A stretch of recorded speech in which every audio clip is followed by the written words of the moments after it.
Hello everyone, welcome to study point account channel. Study point account চ্যানেলের এই ভিডিওতে আজ আমি তোমাদের সাথে শেয়ার করব এসএসসি জিডি এক্সাম 2025-এর জন্য প্র্যাকটিস সেট, এবং আজকে হচ্ছে তার প্রথম প্র্যাকটিস সেট। তো ভিডিও শুরু করার আগে তোমাদের কাছে রিকোয়েস্ট, ভিডিও ভালো লাগলে অবশ্যই লাইক করে দিয়ে শেয়ার করে দেবো, এবং চ্যানেলে নতুন হয়ে থাকলে চ্যানেলটিকে সাবস্ক্রাইব করে নিও। তো চলো শুরু করা যাক। আজকের প্রথম প্রশ্ন, যে ভারতে সবুজ বিপ্লব প্রাথমিকভাবে ড্যাশের উৎপাদন উন্নত করার উপর দৃষ্টি নিবদ্ধ করেছিল? কোনটির উৎপাদন উন্নত করার উপর দৃষ্টি নিবদ্ধ করেছিল? এটা করেছিল গম এবং ধান। গম এবং ধান, অপশন বি রাইট অ্যান্সার। দেখো, ভারত সরকার তৃতীয় পঞ্চবার্ষিকী পরিকল্পনার অধীনে 1965 সালে সবুজ বিপ্লব শুরু করে। তৃতীয় পঞ্চবার্ষিকী পরিকল্পনা 1961 থেকে 1966 সালের মধ্যে পড়ে। তো তার অধীনে 1965 সালে সবুজ বিপ্লব শুরু করে।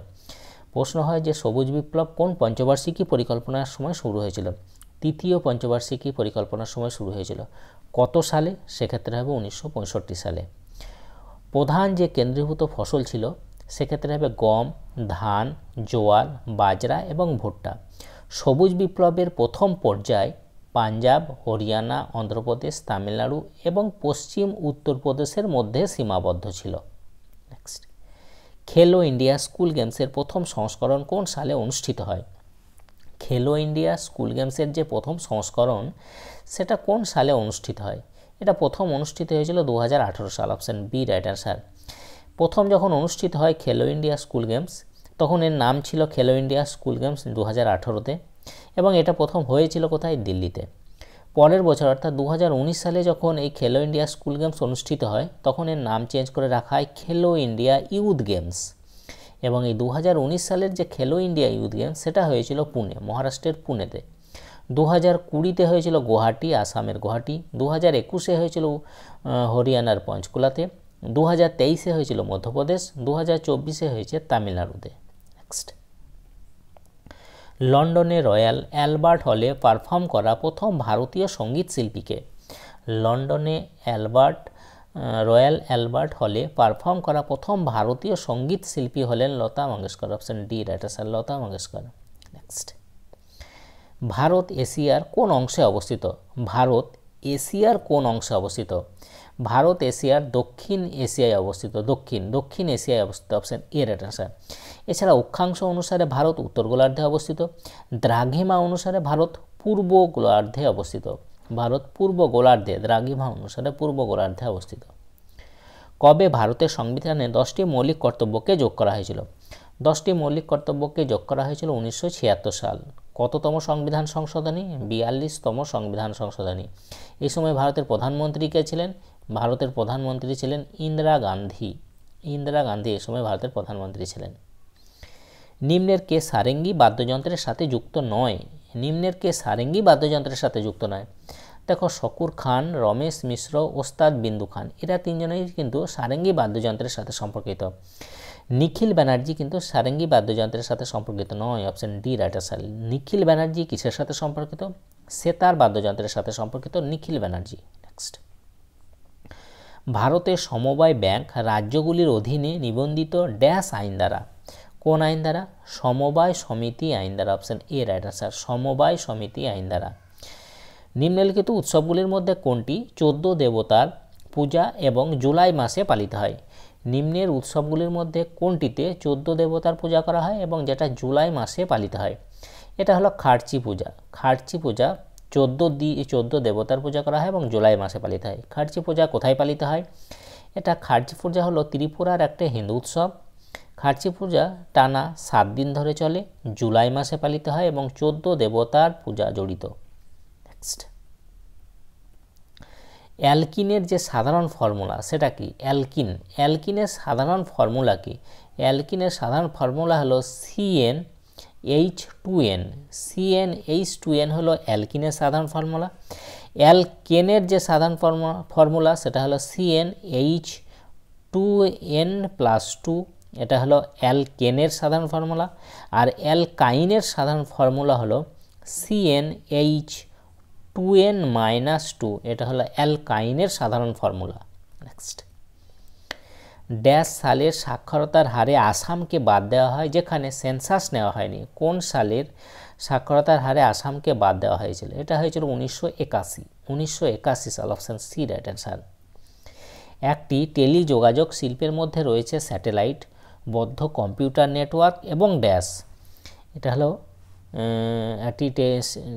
একটি টেলিযোগাযোগ শিল্পের মধ্যে রয়েছে স্যাটেলাইট, বন্ধ কম্পিউটার নেটওয়ার্ক এবং wireless network, option C right answer, wireless network. বিখ্যাত রচনা অর্থশাস্ত্র নিম্নের কোন ভারতীয় পণ্ডিত এবং পরিকল্পনাকারীর সাথে সম্পর্কিত? অর্থশাস্ত্র লিখেছেন কে মোট কথা? তিনি হলেন চাণক্য। চাণক্য বা কৌটিল্য বা বিষ্ণুগুপ্ত একই ব্যক্তি। নেক্সট, কোন রাজ্যের চ্যাংলো উপজাতি দ্বারা চ্যাংলো উপজাতি উৎসব পালিত হয়? কোন রাজ্যের চ্যাংলো উপজাতি দ্বারা চ্যাংলো উপজাতি যে উৎসব সেটা পালিত হয়? এটা পালিত হয় নাগাল্যান্ড। নাগাল্যান্ডের চ্যাংলো উপজাতি দ্বারা চ্যাংলো উপজাতি উৎসব পালিত হয়, অপশান সি রাইট অ্যান্সার। অশ্বঘোষ যিনি বুদ্ধচরিত রচনা করেছিলেন তিনি কার সভাকবি ছিলেন? অশ্বঘোষ রচিত যে বুদ্ধচরিত, তো এই অশ্বঘোষ কার সভাকবি ছিলেন? তিনি ছিলেন কনিষ্ক, কুষাণ বংশের শ্রেষ্ঠ শাসক। কনিষ্কের সভাকবি ছিলেন, option A right answer. Kushan বংশের শ্রেষ্ঠ শাসক ছিলেন কনিষ্ক। 78 খ্রিস্টাব্দে তিনি শকাব্দ প্রচলন করেন। কুষাণ বংশের প্রতিষ্ঠাতা ছিলেন প্রথম কথফিসেস। কুষাণ বংশের শেষ শাসক ছিলেন বাসুদেব। নেক্সট, আধুনিক পর্যায় সারণীতে 18টি উলম্ব স্তম্ভ আছে যা গ্রুপ নামে এবং ড্যাশটি অনুভূমিক সারি আছে যা পর্যায় নামে পরিচিত। যে উলম্ব স্তম্ভ সেগুলোকে বলা হয় গ্রুপ। তা আধুনিক পর্যায় সারণীতে কতগুলি গ্রুপ আছে? 18টি গ্রুপ আছে। ঠিক একই রকমভাবে অনুভূমিক যে সারি সেগুলোকে বলা হয় পর্যায়। তারপর আধুনিক পর্যায় সারণীতে কয়টি পর্যায় আছে? আধুনিক পর্যায় সারণীতে 7, 60টি পর্যায় আছে। 60টি পর্যায় আছে, অপশান এ রাইট অ্যান্সার। ভারতীয় সংবিধানের কোন তফসিলটি রাজ্য, কেন্দ্র ও যুগ্ম তালিকার সাথে সম্পর্কিত? ভারতীয় সংবিধানের যে তফসিলটি রাজ্য, কেন্দ্র ও যুগ্ম তালিকার সাথে সম্পর্কিত সেটা হলো 7ম তফসিল, অপশান বি রাইট অ্যান্সার। 7ম তফসিলের সাথে সম্পর্কিত রাজ্য তালিকা, যুগ্ম তালিকা, কেন্দ্রীয় তালিকা। রাজ্য তালিকায় বর্তমানে বিষয় আছে 61টি, আগে ছিল 66টি। কেন্দ্রীয় তালিকায় বর্তমানে বিষয় আছে 100টি, আগে ছিল 97টি। যুগ্ম তালিকায় বর্তমানে বিষয় আছে 52 অর্থাৎ 52টি, আগে ছিল 47টি। এছাড়া যে পঞ্চম তফসিল কিসের সাথে সম্পর্কিত? তফসিলি জাতি ও উপজাতিদের প্রশাসন ও নিয়ন্ত্রণের সাথে সম্পর্কিত। এছাড়া নবম তফসিলে আছে কিছু বিশেষ আইন ও নির্ধারণী যেটা, এবং প্রথম যে সংবিধান সংশোধন এটা 1951 ধারা নিয়ে সংযোজিত। একাদশ তফসিলে আছে পঞ্চায়েত হলো 73তম সংবিধান সংশোধন যেটা হয়েছিল 1992, এবং ইহাতে কতগুলো বিষয় আছে? 29টি বিষয় আছে। নেক্সট, নিম্নলিখিত 3টি নাম প্রায় একটি গ্রুপ হিসাবে একসঙ্গে ব্যবহৃত হয়, এদের মধ্যে আলাদা কোনটি?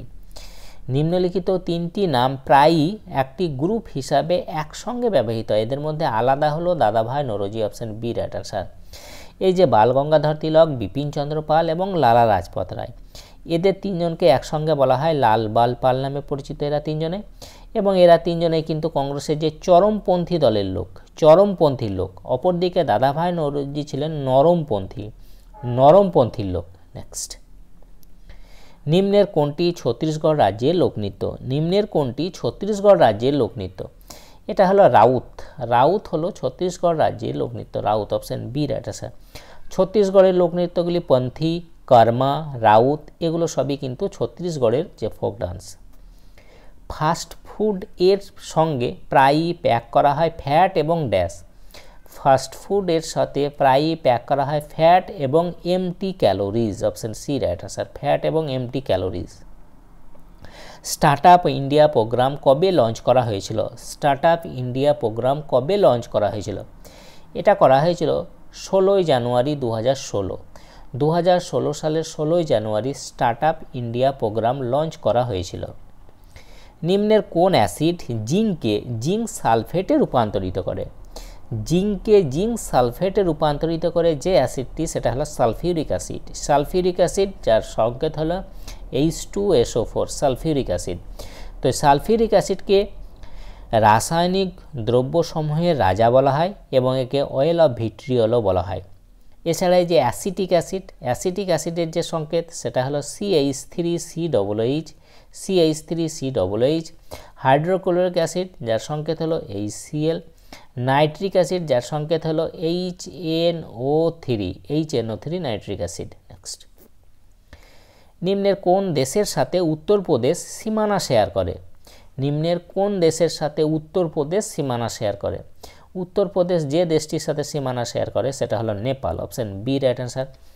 নেপালের সাথে ভারতের যে সমস্ত রাজ্যগুলি সীমানা শেয়ার করে সেগুলো হলো সিকিম, পশ্চিমবঙ্গ, বিহার, উত্তরপ্রদেশ, উত্তরাখণ্ড। এই 5টি রাজ্য নেপালের সাথে সীমানা শেয়ার করে।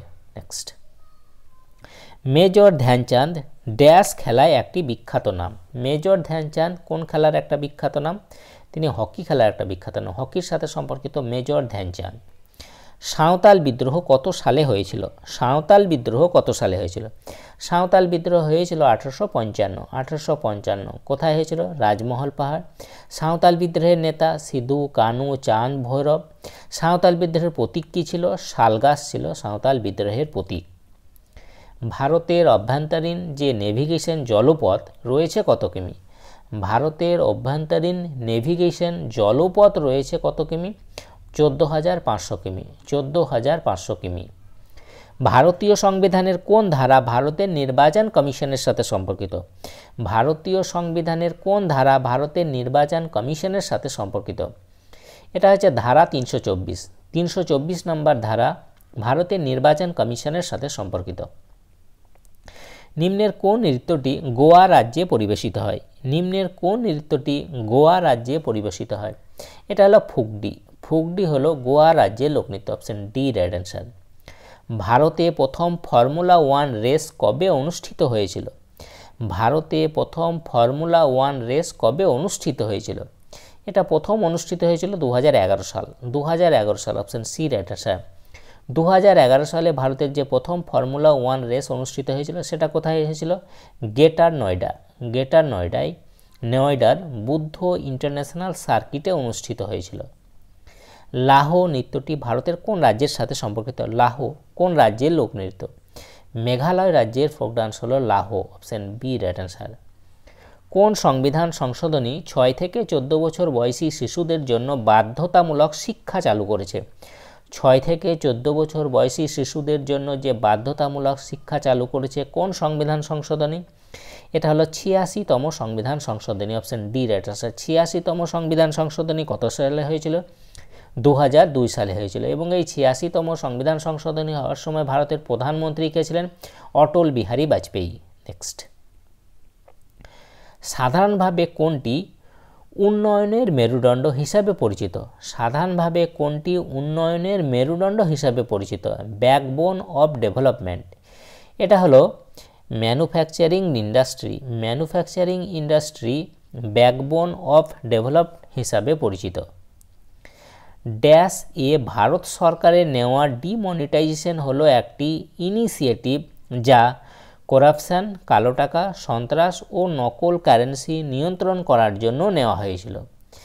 অর্থাৎ ডিমনিটাইজেশন কত সালে হয়েছিল? এটা হয়েছিল নভেম্বর 2016। নভেম্বর 2016 অর্থাৎ 2016 সালের নভেম্বরে। এক্স্যাক্ট ডেট হলো 8ই নভেম্বর। 8ই নভেম্বর ঘোষণা করা হয়েছিল 2016 সালের 8ই নভেম্বর। নেক্সট, এপ্রিল 2021 অনুযায়ী ভারতের কতগুলি রাজ্যে বিধান পরিষদ আছে? এপ্রিল 2021 অনুযায়ী ভারতের 6টি রাজ্যে বিধান পরিষদ আছে। Option C right answer. সেই 6টি কোন কোন রাজ্য? উত্তরপ্রদেশ, মহারাষ্ট্র, কর্ণাটক, তেলেঙ্গানা, বিহার, অন্ধ্রপ্রদেশ। এই 6টি রাজ্যে বর্তমানে বিধান পরিষদ আছে। রাজ্য আইনসভার 2টি কক্ষ, একটা হলো বিধান পরিষদ আর একটা হলো বিধানসভা। তো বিধানসভা সমস্ত রাজ্যেই আছে, কিন্তু বিধান পরিষদ সমস্ত রাজ্যে নেই। বিধান পরিষদ এখন বর্তমানে 6টি রাজ্যে আছে। বিধান পরিষদ হলো রাজ্য আইনসভার উচ্চকক্ষ। রাজ্য আইনসভার উচ্চকক্ষ হলো বিধান পরিষদ। এবং এই যে বিধান পরিষদের যে সৃষ্টি বা বিলোপ সেটা সংবিধানের কত নম্বর আর্টিকেল অনুসারে করা হয়? 169 নম্বর আর্টিকেল। পশ্চিমবঙ্গে বিধান পরিষদ নেই। পশ্চিমবঙ্গে বিধান পরিষদকে কত সালে বিলুপ্ত করা হয়? 1969 সালের মার্চ মাসে। নেক্সট, নিম্নের কোনটিকে কোষের আত্মঘাতী ব্যাগ বলা হয়? কোষের আত্মঘাতী ব্যাগ বা সুসাইডাল ব্যাগ বলা হয় লাইসোজোমকে। Lysosome, option A right answer. নিম্নলিখিত শিল্পগুলির মধ্যে কোনটি শুধুমাত্র পাবলিক সেক্টর আইটেম তৈরির জন্য সংরক্ষিত? নিম্নলিখিত শিল্পগুলির মধ্যে কোনটি শুধুমাত্র পাবলিক সেক্টর আইটেম তৈরির জন্য সংরক্ষিত? এটা হলো atomic energy. Atomic energy, option D right answer. তো এই ছিল এসএসসি জিডি 2025-এর যে এক্সাম হবে তার জন্য প্র্যাকটিস সেট। যদি তোমাদের ভিডিওটা ভালো লাগে অবশ্যই লাইক করে দিয়ে শেয়ার করো এবং চ্যানেলে নতুন হয়ে থাকলে চ্যানেলটিকে সাবস্ক্রাইব করে নিও। তা যে পর্যন্ত, ওকে, বাই।